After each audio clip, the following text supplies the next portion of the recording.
Uplynulo 7 rokov od vraždy Martiny Kušnírovej a Jána Kuciaka. 7 zrýchlených a burlivých rokov, počas ktorých sme sa my a naša spoločnosť dostali na dno svojej morálnej existencie. Čo to spôsobilo?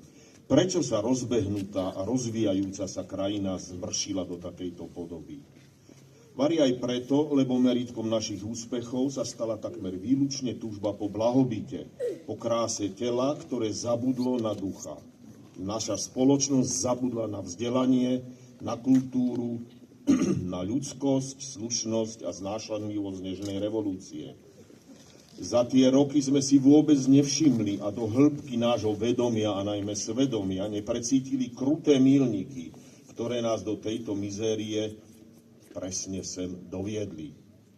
Však si spomeňme, Daniel Tupý, zavraždený 4. novembra 2005, Martina Kušnírova a Ján Kuciak, zavraždený 21.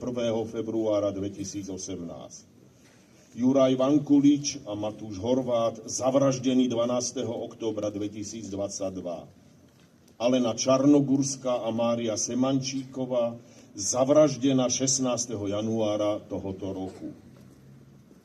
Motívom ich vražd bola bezcitnosť, vypočítavosť, nenávisť a šialenstvo v službách rasizmu, xenofóbie a mafiánskych praktík.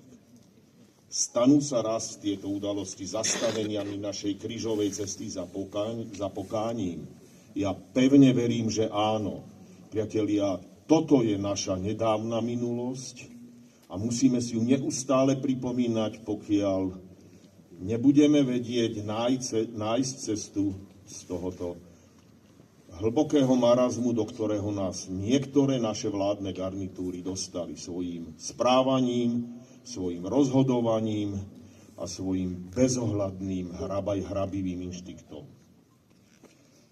K pitoreskným a príšerným postavám, ktoré pochádzajú z východu a tvorili súčasť nášho detstva, boli Koščej Zlomocný a Karabas Barabas. K ním sa dnes pridružila nová postava, porcelánová bábika so svojou družinou, ktorá sa v kultúre správa ako slon v porceláne. Dupé, má na to dobré topánky a ničí všetko, čo sme za roky vybudovali. Takto výrazne slovenskú kultúru neohrozil ani Aponiovské zákony uhorského ministra školstva Alberta Aponyho z roku 1907, ktoré fakticky rušili vyučovanie slovenčiny na školách. Predchádzalo im zrušenie významnej mimovládnej organizácie, ktorá vtedy stála v ceste. Bola to Matica Slovenská. Súčasná vládna moc, poučená históriou, dnes práve preto chce rušiť činnosť mimovládnych organizácií